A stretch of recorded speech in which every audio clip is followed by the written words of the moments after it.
नमस्कार श्रोते हो. तर आजपासून आपण कथा मालिकेला सुरुवात करणार आहोत. स्पर्श तुझ्या प्रीतीचा भाग 1. तुकाराम मानकर यांच्या घरी सकाळपासून लगबग सुरू होती, कारण आज त्यांच्या एकुलत्या एक मुलीला नवरा मुलगा पाहायला येणार होता. मानकर हे देहू गावातील प्रशस्त असं व्यक्तिमत्व होतं, जे आधुनिक विचारसरणीचे होते. शेती हा त्यांचा मुख्य व्यवसाय होता. वारकरी संप्रदायामध्ये त्यांचं चांगलं नाव होतं. ते स्वतः पांडुरंगाचे भक्त होते. तुकाराम यांची मुलगी मीरा हिने नुकतेच फर्स्ट क्लासमध्ये आपले ग्रॅज्युएशन पूर्ण केले होते. तिची पुढे शिकण्याची इच्छा होती. तिने आपल्या होणाऱ्या पतीविषयी असलेल्या अपेक्षा घरच्यांना आधीच सांगितल्या होत्या. त्यामुळे तिचा आपल्या वडिलांवर पूर्ण विश्वास होता. असेही काही दिवसांपासून वर संशोधन सुरू होतं, पण अजूनही लग्नाचा योग जुळून आला नव्हता. पण आज तिला जो मुलगा पाहायला येणार होता त्याच्याबद्दल तिने खूप काही ऐकलं होतं. तुकाराम तर त्याची स्तुती करता थकत नव्हते. म्हणून मीराला कधी एकदा मुलाला पाहतो असं झालं होतं. घरी पाहुणे येणार म्हणून वत्सला यांची सकाळपासून धावपळ सुरू होती. तुकाराम यांनी मुलाची इतकी तोंड भरून स्तुती केली होती की हे लग्न जुळून यावे असेच त्यांना वाटत होते.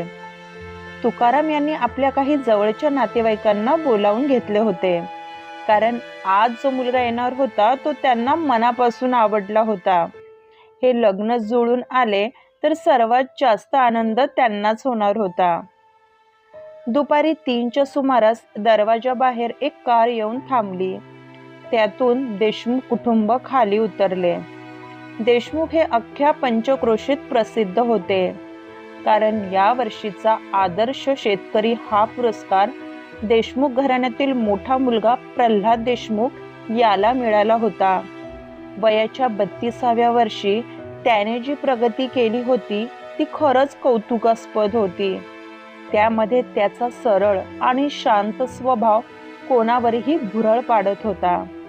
प्रल्हाद, त्याची आई सुलोचना, मामा गणपत आणि प्रल्हादची लहान बहीण अनु मुलगी पाहण्यासाठी आले होते.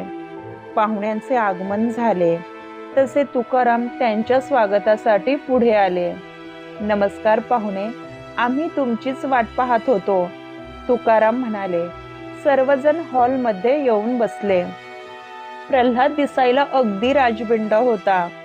सरस नाकी डोळी, सावळ्या चेहऱ्यावर असलेली दाढी, 5.5 फूट हाईट व शेतामध्ये घाम गाळून कसलेलं पिळदार शरीर. तो अस्सल गावचा रांगडागडी वाटत होता. त्याचा शांत व मवाळ स्वभाव पाहून कोणालाही तो पहिल्या नजरेत आवडला असता. त्याने साधा पांढरा कुर्ता व जीन्स घातली होती. वत्सलाने सर्वांना पाणी दिलं. त्यांनाही प्रल्हाद आवडला होता. मीराला घेऊन या, तुकाराम म्हणाले. तशा वत्सला पदर सावरत आत निघून गेल्या. प्रल्हादला अवघडल्यासारखं वाटत होतं, कारण आतापर्यंत त्याने कितीतरी मुली पाहिल्या होत्या, पण सर्वीकडून नकार घंटा ऐकायला मिळाली होती. त्यामुळे हे लग्न सुखरूप पार पडावे हीच त्याची अपेक्षा होती. तुम्ही स्वतःहून आमच्या मुलाला पसंत केलं याचं कौतुक वाटतं. आजकाल तुमच्यासारखी देव माणसं पाहायला मिळत नाही, सुलोचनाबाई म्हणाल्या. तुमचा प्रल्हाद लाखात एक आहे. हे लग्न जुळून आलं तर माझ्या मुलीचं नशीब उजळेल, तुकाराम म्हणाले. मीराने गाडीचा आवाज ऐकला होता, त्यामुळे तिच्या काळजाची धडधड वाढली.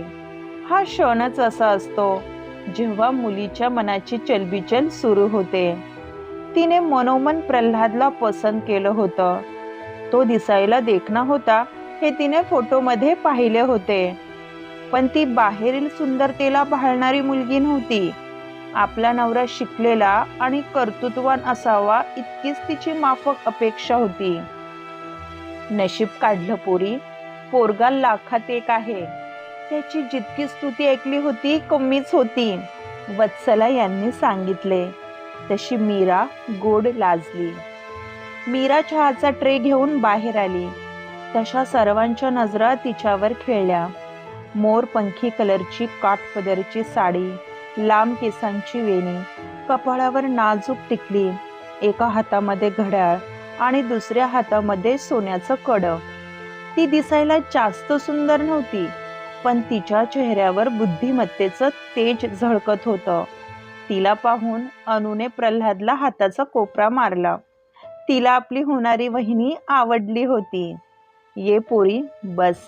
नाव काय तुझं?" सुलोचनाबाई यांनी विचारलं. तिने खांद्यावरचा पदर सावरला आणि धीर एकवटून एक नजर प्रल्हादच्या दिशेने पाहिले आणि तिला वत्सलाचे शब्द आठवले. तिच्या बोलण्यात तथ्य होतं. प्रल्हाद कोणालाही पहिल्या नजरेत भुरळ पाडेल असाच होता. "माझं नाव मीरा. नुकतंच मी फर्स्ट क्लासमध्ये ग्रॅज्युएशन पूर्ण केलं आहे," मीरा म्हणाली. तसा प्रल्हादचा जीव वर खाली होऊ लागला. "मी फर्स्ट इयर कॉमर्समध्ये शिकते.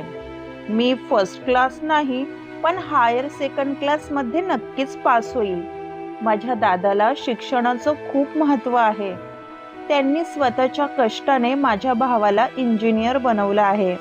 आता तो IT कंपनीमध्ये जॉब करतो. माझ्या वहिनीसुद्धा कंपनीमध्ये जॉब करतात. माझ्या दादाने अक्षय दादाला आधीच सांगितलं होतं की काहीही झालं तरी बायको शिकलेली करायची, कारण शिकलेली मुलगी घरामध्ये आली तर ती आपल्या कुटुंबाची व्यवस्थित काळजी घेते, अशी त्यांची धारणा आहे. उलट तुम्हाला पुढे शिकायचं असेल तर दादाला आवडेल हा." अनुने आपल्या भावाची बाजू मांडली. म्हणून मीरा सुखावली, कारण तिलाही शिक्षणाला महत्त्व देणारा नवरा हवा होता, कारण तिची पण पुढे शिकण्याची इच्छा होती. "तुमचं शिक्षण किती झालं आहे?" मीराने पटकन सवाल केला. तशी प्रल्हादच्या काळजाची धडधड वाढली. त्याला वाटलं होतं की तुकाराम यांनी आपल्या मुलीला आधीच कल्पना दिली असेल, पण तिने जो प्रश्न विचारला होता त्यामुळे त्याची वाचा बसली होती. पण त्याला कोणालाही अंधारात ठेवायचं नव्हतं. त्याची अवस्था पाहून गणपत मामाने पुढाकार घेतला. "प्रल्हाद 10 वर्षाचा असताना आमचे दाजी देवाघरी गेले होते. त्यावेळी माझ्या अक्कावर 3 मुलांची जबाबदारी होती.